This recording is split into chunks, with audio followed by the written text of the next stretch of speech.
of the panelists spoke about the fact that the country needs to grow.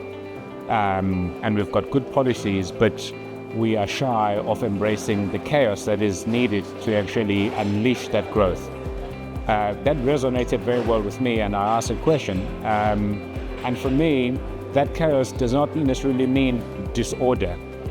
It just means that we sometimes let perfection be the enemy of good.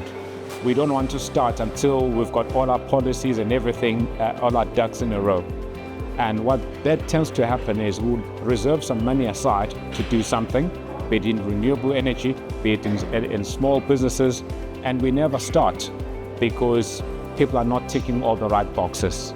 And where we need to have agility to capitalize on opportunities, we tend to be stuck with too much probability and sometimes ambiguity, people not being sure what they need to do, and no one wanting to take the first step and be bold enough to do it because of consequences that will follow if they have not followed a certain policy.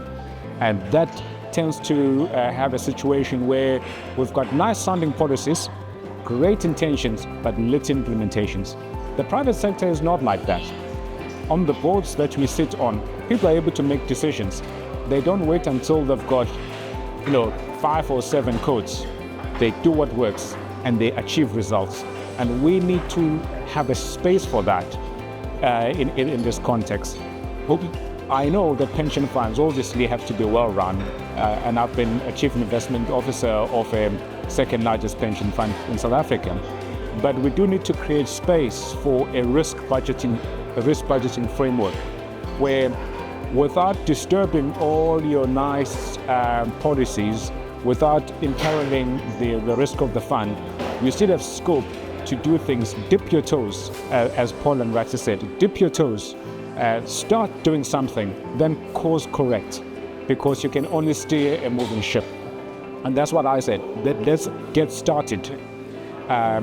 If we're only going to be looking at managers who have 5 years worth of working capital, who have fully employed all their teams, who have all these other things, all we can do is keep giving money to the established asset managers who can tick all those boxes.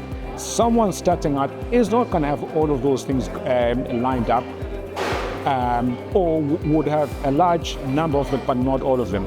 And I'm saying we need to have enough scope that either through a manager incubation program, we can get something done. Having said all of that, yes, those manager incubation programs are being done precisely for that. But we don't have scale and we don't have critical mass. And without scale and critical mass, all these little things we're doing don't actually add up and they become a damn squib. So I'm saying that we need to not only start dipping our toes, but let's also have a plan of making sure we have critical mass, we have scale, so that we can have the impact that we seek to have. There's been a good start. Unfortunately, we're not seeing the follow through. So the GEPF through PIC has done something. Some other pension funds have also done something, but it has not been coordinated. It certainly has not led to scale. Also, the processes of that being done takes a long time. When people are fundraising, it takes a long time. Even the pipeline they have dries out. The working capital that they have diminishes. So while it has started, I think there's a lot of follow through that needs to happen. And as I said, scale is important, and we need to incentivize that. Even some of the players need to be allowed to consolidate if they so wish. I think that is missing. So we now have a number of players who are running around doing things. They don't have scale, they don't have critical mass, and they're not able to survive any winters and tough times that are there. So I think we need to be very intentional about it. And also be very intentional about making decisions quickly, especially when we're incubating something, especially when we're starting with managers. Just like we expect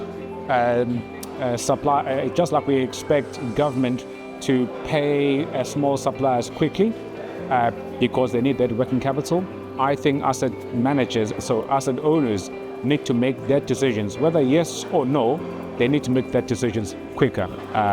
So I'm happy with what has been done, but as we standing here, I believe the next lever to pull is to make sure that there's that smart consolidation.